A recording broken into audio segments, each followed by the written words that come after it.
Ravish Kumar always speaks pure rubbish. ये एजेंडाधारी anti Modi anti BJP पत्रकार खुद को एक उत्तम दर्जे का पत्रकार समझता है, बट ये है कुछ और। इंटरेस्टिंगली ये दूसरों को तो गोदी मीडिया कहता है, बट खुद ये कांग्रेस और इंडिया अलायंस की गोदी में जाके बैठता है। इन माय ओपिनियन मेरा ऐसा मानना है, असल गोदी मीडिया कोई और नहीं, ये खुद है। एनीवेज, अपने एंटी मोदी और एंटी बीजेपी धंधे को आगे बढ़ाता हुआ ये शख्स आजकल एक नए नैरेटिव और एक नए बकवास के साथ आया है, और ये कितना और किस हद तक सिलेक्टिव है अपने अप्रोच पे, ये मैं आपको बताऊंगा आज के इस व्लॉग में। Please like share subscribe YouTube channel ताकि हम ऐसे कंटेंट्स बनाते रहें। और राइट दोस्तों, वीडियो को कंटिन्यू करते हैं आगे।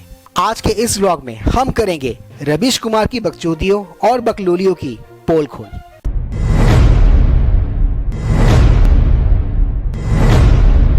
मंत्री निर्मला सीतारमण पर एफआईआर हुई है वसूली के आरोप में। बेंगलुरु की एक विशेष अदालत के कहने पर वहां के तिलक नगर थाने में दर्ज इस एफआईआर में ईडी के अनाम अधिकारियों के अलावा बीजेपी के राज्य और राष्ट्रीय स्तर के नेताओं के भी नाम हैं। कर्नाटका भाजपा अध्यक्ष BY विजयेंद्र और पार्टी नेता नलिन कुमार कटील का नाम एफआईआर में लिखवाया गया है। कर्नाटका के मुख्यमंत्री सिद्धारमैया के खिलाफ इन भाई साहब को इतना बेसिक्स नहीं पता कि एफआईआर तक कोई भी लिखवा सकता है, कहीं से भी लिखवा सकता है, और ये तो कांग्रेस का फेवरेट गेम है, फेवरेट खेल है एफआईआर लिखवाना। आरोप साबित हुआ नहीं है, पर ये माहौल बनाने में लग गए हैं भाई साहब निर्मला सीतारमण जी के अगेंस्ट, ताकि उनके इमेज को डेंट लगाया जा सके। इसके चेहरे पे खुशी को आपने ऑब्जर्व किया, नोटिस किया? ये फर्जी रिपोर्टर इतना बड़ा फर्जी है कि इसकी फर्जी रिपोर्टिंग को सिर्फ कुछ ही फर्जी लोग देखते हैं, क्योंकि ये अपनी फर्जी रिपोर्टिंग एक खास समुदाय को केटर करते हुए ही बनाता है, जो भारत, पाकिस्तान और बांग्लादेश में रहते हैं। आप समझ ही जाओ मैं किन के बारे में बात कर रहा हूँ। मैसूर शहरी विकास प्राधिकरण साइट आवंटन मामले में एफआईआर दर्ज हुई है, जिसके बाद से भाजपा उनका इस्तीफा मांग रही है। सिद्धारमैया ने कह दिया वे इस्तीफा नहीं देंगे, मगर उनका यह भी कहना है कि बीजेपी की ही मांग के तर्ज पर वित्त मंत्री निर्मला सीतारमण को इस्तीफा दे देना चाहिए, जिस पर जेडीएस नेता और केंद्रीय मंत्री HD कुमारस्वामी ने कहा है कि निर्मला सीतारमण को इस्तीफा क्यों देना चाहिए, क्या चुनावी बॉन्ड का पैसा। अगर आपने ऑब्जर्व किया, नोटिस किया, तो ये चाटुकार महाशय कर्नाटका के मुद्दा स्कैम पर ज्यादा बात नहीं कर रहे हैं, उसको ज्यादा हाईलाइट नहीं कर रहे हैं, क्योंकि उसमें कर्नाटका के करंट सीएम सिद्धारमैया जी फंसे हुए हैं, जो कि कांग्रेस से हैं। एंड बाय द वे, रही मुद्दा स्कैम की बात, तो इन सिंपल वर्ड्स ये कुछ और नहीं,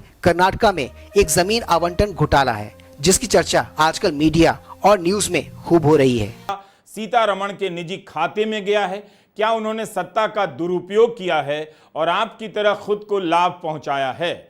वित्त मंत्रालय, ईडी और बीजेपी के नेताओं के खिलाफ एफआईआर क्या इसी राजनीति का नतीजा है? कांग्रेस के खिलाफ एफआईआर तो बीजेपी के खिलाफ एफआईआर। कांग्रेस ने अपनी प्रेस कॉन्फ्रेंस में इस पर बार बार जोर दिया कि यह एफआईआर कोर्ट के कहने पर हुई है, केंद्र सरकार पर यह पहली बार आरोप नहीं लगा है। कितनी एक्साइटमेंट दिख रही है इसके चेहरे पर, इसके बॉडी लैंग्वेज में, वो भी झूठ बोलते हुए, और कितना उतावलापन है इसके टोन में, इसकी भाषा में, क्योंकि इस एफआईआर में नाम निर्मला सीतारमण जी का है, जो कि बीजेपी की है, और ये बंदा बीजेपी के अगेंस्ट ही अपने मैक्सिमम व्लॉग्स, अपने मैक्सिमम वीडियोस बनाता है। ये तो आप और मैं, हम सभी जानते ही हैं। आरोप लगता है कांग्रेस प्रेस कॉन्फ्रेंस करती है और खबरें यहां वहां छपकर या नहीं छपकर समाप्त हो जाती हैं।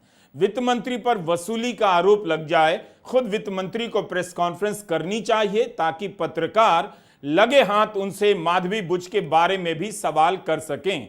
कांग्रेस ने निर्मला सीतारमण से इस्तीफे की मांग की है, लेकिन वित्त मंत्री ने तो तब भी इस्तीफा नहीं दिया जब यह वीडियो वायरल हुआ। कोयंबटूर के बिजनेसमैन श्रीनिवास, इसने अब तक अपने चैनल में जितने भी वीडियोस बनाए हैं, जितना भी कंटेंट बनाया है, उसको अगर आप टोटलिटी में ऑब्जर्व करो तो आप ये पाओगे कि इसकी पत्रकारिता सिलेक्टिव भी है और पॉलिटिक्स से इन्फ्लुएंस भी है। मेरा तो ऐसा मानना है कि ये दोगला है, और इसकी पत्रकारिता एक दोगली पत्रकारिता है, क्योंकि इसके दिल में चोर है। आज के इस व्लॉग में सिर्फ इतना ही। मैं मिलूंगा आप सबसे अपने अगले व्लॉग में। Till then keep smiling and yes, do not forget to like share subscribe YouTube channel, ताकि हम ऐसे कंटेंट्स बनाते रहें। ऑलराइट दोस्तों, कीप स्माइलिंग।